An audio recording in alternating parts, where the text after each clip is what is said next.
మహారాష్ట్రలోని మాహూర్ చుట్టూ దట్టమైన అడవులు, కొండలు ఉన్నాయి.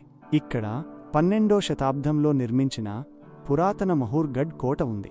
ఈ కోట చుట్టూ ఎత్తైన గోడలు, బురుజులు, పెద్ద ప్రవేశ ద్వారాలు ఉన్నాయి. కోట లోపల రాజదర్బార్, రాణిమహల్, కొన్ని దేవాలయాలు కూడా ఉన్నాయి. ఈ కోటను యాదవరాజులు నిర్మించారని చెబుతారు. తరువాత గోండు రాజులు, బహమనీ సుల్తానులు, మొఘలులు, మరాఠాలు కూడా ఈ కోటను తమ ఆధీనంలోకి తీసుకున్నారు. ఈ కోట చుట్టూ అనేక చారిత్రక కథలు, యుద్ధాల గాథలు ఉన్నాయి.